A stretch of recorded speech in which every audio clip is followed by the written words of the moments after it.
Hi, my name's Callum Dicks and you're joining me today at the fabulous Maver Dynamite Hayfield Lakes. Now we've been blessed with some glorious weather, temperatures getting up to 25, 27 degrees. So fishing shallow is going to be a method that really is going to work well. I've just hooked one now. And Hayfield's not your conventional commercial, it's a little bit more of a natural style commercial where it can go up to 10 or 12 foot deep. So fishing shallow can be a little bit different. Just your normal commercials, 12, 14 inches deep is always the best depth. But here, sometimes 3 or 4 foot can be the best depth. I fished a match here last Wednesday and 3 to 3.5 foot was miles the best depth. I caught some really big fish. So once I get this one in, I'll talk you through all my rigs, hooks, floats, elastics, everything I use to hopefully get you out on the bank and catch a few for yourself.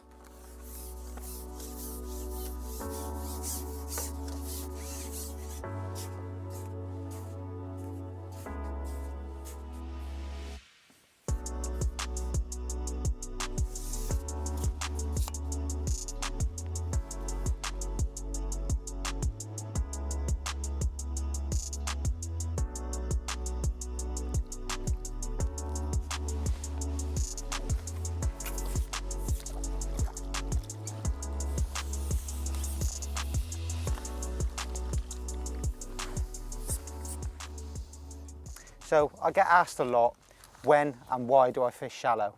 Now the one most important thing about fishing shallow is water temperature. I mean today the water's going to be really warm. We're in temperatures of excess of 25, 27 degrees.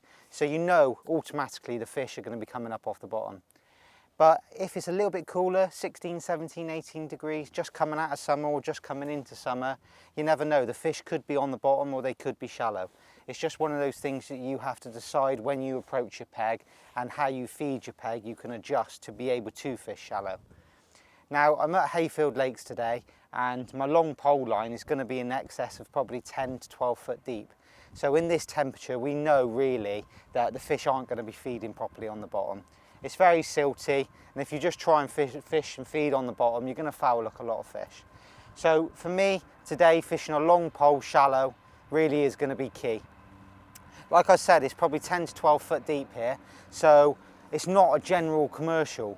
I said in the intro, it's not the same as your normal commercial, where it's 5 to 6 foot deep. It's 10 to 12 foot deep. So fishing deep shallow can be brilliant, which means setting up quite a few rigs. Today I've set up 3, because I know generally they're going to be 4 foot up, but on a day when it's a slightly cooler and a stronger breeze, you could even set 4 or 5 different rigs up at different depths just to keep yourself covered. Today I've set up a 24-inch rig, a 36-inch rig and a 48-inch rig. Absolutely identical rigs, just the length varies. So I'll start off talking you through one of them. This is the 24-inch rig. To start off with, we've got a size 16 MVR wide gape carp hook, which is actually quite a big, thick hook. The fish in here are very big, that you can catch fish in excess of 12 to 15 pound. So you don't want a hook that when you hook one of those fish, you're a little bit wary about whether it's going to bend out or it's just not going to be man enough for the job. So a nice big, thick, strong hook really is important. A 6-inch hook length of 016 MVR hook length line.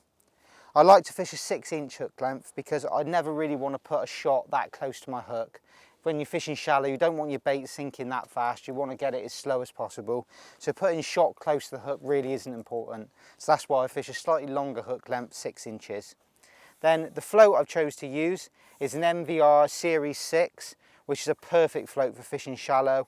A nice thick bristle, a little glass stem so it cocks really quickly and it settles nice and fast when you slap your rig over, which I'll talk to you in detail a little bit more in a minute.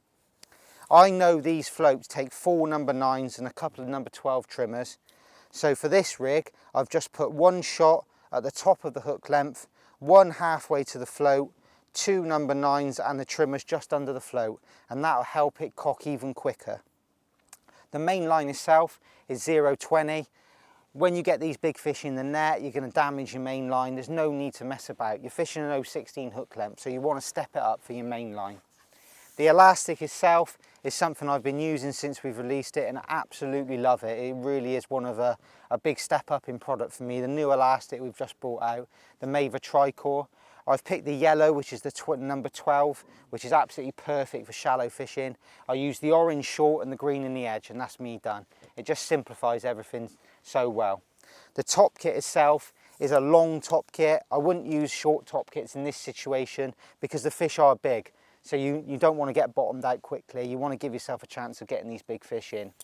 And the top kit itself is a power light kit, just so it's a little bit lighter than your power carp kits. When you're slapping your rig over, you don't want your pole to be sloppy. So the super lithium pole combined with a power light kit really does do the job perfect. Now I've set up 3 rigs, like I said before, all at different depths, but absolutely identical. I've even measured the length of line between my pole tip and my float. I keep that at 24 inches. So I know each rig is absolutely identical. And that's the way I like to fish. If you've got 3 rigs identical at different depths, all you really have to do then is choose and work out which depth you want to fish at and which depth the fish want to be at. So that's my rigs. I'm fishing 16 meters today. I'm feeding 6mm pellets. So I'll talk you through a little bit more in detail the process I go through after I've hooked a fish and to hook a fish in a minute. But I'm just going to go back out, I'm going to start feeding and hopefully catch a few more for you in a minute. Right, fishing shallow with pellets on a long pole.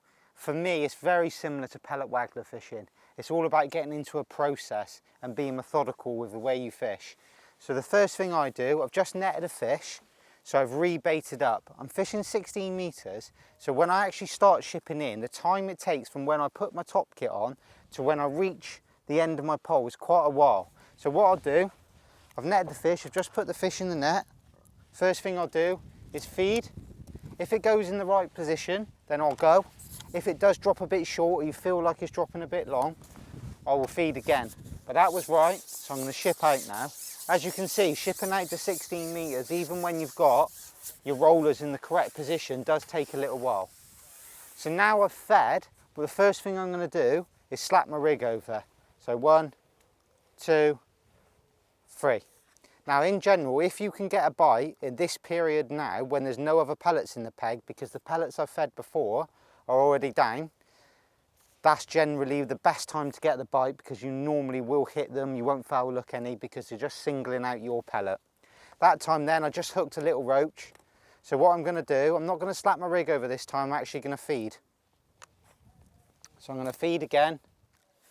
Landed right on, I'm just going to slap my rig over once this time after I've fed. I don't want to make too much noise because I am hooking quite a few roach. A lot of the time when you're hooking roach, it's because you're making too much noise, slapping your rig over too much, or you might just be fishing a touch too deep. So that was a little indication then. So I'm going to slap my rig over and feed again. And what you'll find a lot of the time is that you'll get into a process of how and when you get your bite, and how many times you slap it and how often you feed is correct. So you just get a feel for it as you carry on fishing. Last Wednesday when I fished a match here, I'd hardly had to feed at all. The fish were there in my peg and they wanted to be off the bottom, but it was a little bit cooler. So I didn't have to feed much bait at all. I fished like 3.5 foot deep, and every now and again I just lift my rig over, slap it over, feed 3 or 4 pellets and just continue with that process. I just had to be nice and patient. It was almost like I was fishing on the bottom. Today, because it's a little bit warmer and there's a few more roach about, the other day I didn't hook a roach at all, but today we've had a little bit of a problem with roach. So you have to be a little bit more proactive with your feeding, with striking, with lifting your rig out. So you can tell I'm feeding and lifting my rig out quite often today. But some days when you're fishing a bit deeper and you're not having trouble with roach, that can be best. Now at the moment I'm feeding probably 6 or 8 pellets. So there's quite a few pellets coming in the peg, quite regular, and that's been good so far. The best depth today has been like 18 to 20 inches with a 26, 28 inch line to your float. When the fish do come up in the water slightly, sometimes it is better to have a slightly longer line to your float just to keep your pole tip away from your float a little bit more. But that's the process I've getting myself into. So I feed, I ship my rig out, I slap my rig over, try and get a bite. If I can't, that's when you sit down, you settle down and you start feeding, start lifting your rig out. As you can see there, we're getting loads of bites, but I think most of that is roach. We've had a few roach today. But you get little spells of roach, and then all of a sudden, you'll go out, you won't get as many bites, and then you hook a carp, then you hook a crassio. Well, there you go. I just kept feeding. We had a few problems with roach, so I stepped the feeding up a touch, just kept putting my rig in, and then all of a sudden, exactly the same bite as like I was getting from the roach, and the last it was out. And I think we've hooked a slightly better carp. Again, the process, once I've hooked them and as the fish is under control, don't start feeding straight away when the fish is going at about 100 miles an hour. Just wait till the fish is nicely under control underneath the pole tip, feed again.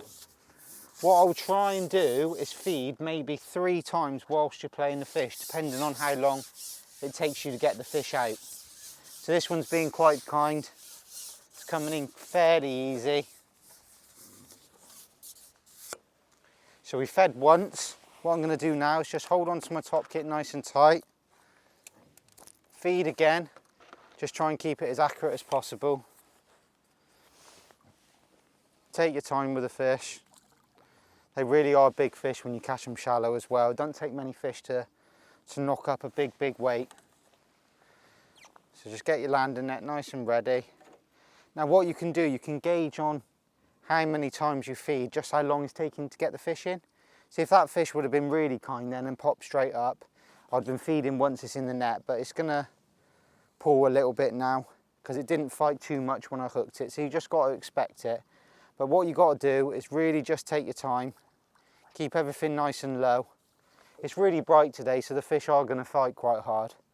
The days when it's dull, when it's windy, in general, sometimes you can get a chance to net them before they come up. So I've just taken a little bit of time then while I'm playing it. So what I'm going to do, I'm going to feed again. Right, now that's 3 times now. Oh yeah, a nice big ghosty. So that's 3 times fed. Now what you're doing, sometimes the longer it takes you to get the fish in, the quicker you get a bite once you go back out, because you're resting the peg the whole time you're playing the fish, as long as you're feeding. So you really don't have to rush it. It's a big fish. So as long as I'm still feeding, there's a very good chance when I go back out, I'll hook a fish quite quickly. There we go. It's a big ghosty. That's why he's taking his time to get it in.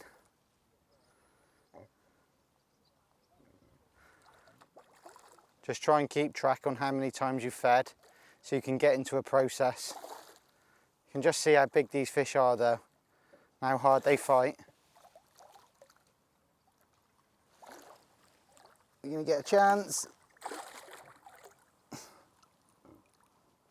But really just take your time.